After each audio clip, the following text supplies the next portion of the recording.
I'm Bree the Plant Lady. And I'm Aiden. And today we are getting ready to host 7 holiday events. Yep.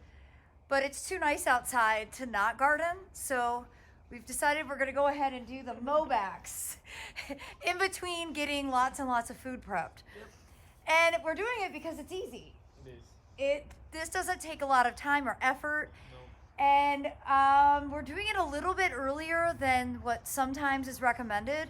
But the reason for that is the recent rains have really started to knock down a lot of this stuff, and it gets exponentially more difficult when the stalks are broken and fall into the ground. So we want to take advantage of the little bit of structural integrity that's left because it makes it easier to mow. So let me give you a close-up view of what this stand of Phlox paniculata Bright Eyes looks like so that you can better understand why we're going ahead and cutting it down early in the middle of December.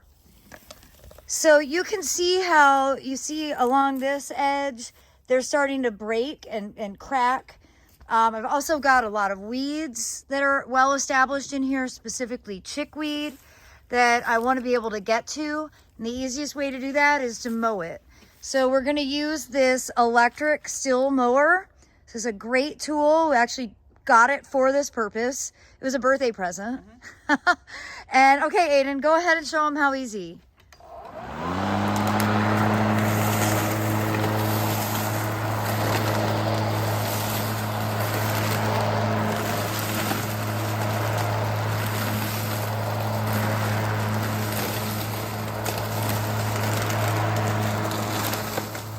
We started doing this method with a gas-powered mower, and the gas mower definitely chopped everything up much faster. It was more powerful, but I could never get it started, which is why we went to electric, because it's not a pull start, it's a button.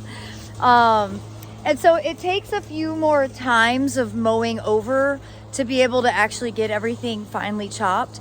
But one of the other reasons that I recommend this versus going through and doing cutbacks by hand and then hauling it off into a compost pile that you ultimately never end up using, because you're allowing all of this organic matter that grew to decompose right in place and essentially add nutrients to the soil, ultimately feeding the plant for the next season. So that's a big part of why we do these mow in place applications. For one thing, it's just easier, it's less labor, but it's also strategic for adding organic matter to the soil. So I hope that you'll be inspired to give it a try. So some of my favorite plants to mow back include Phlox paniculata, all of the hardy chrysanthemums that basically just grow as ground covers.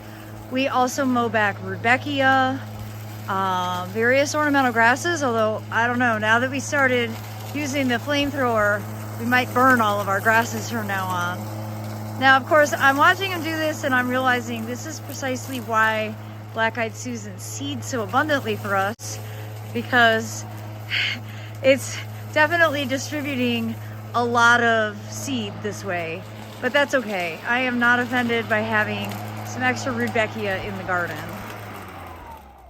Well, we are at our last bed. Yep. Where we have primarily mums, hardy mums that basically act as ground covers. And this is the perfect way to deal with those. And really, in under an hour, Aiden has gone around the entire property and mown down all of the areas that have perennials in them. It's a game changer. Oh yeah. Oh yeah. We've been doing this, I think, about 5 years. I think so. And it has really transformed our ability to maintain the property quickly and efficiently. That way we can spend our time doing more interesting things, Yep. like tossing seeds out. Oh yeah. All right, everybody, I hope you'll be inspired to pick up a push lawnmower and try this method so that everything that you grow can be chopped right in place and put all that organic matter back into your soil. As always, thanks for watching. Happy gardening.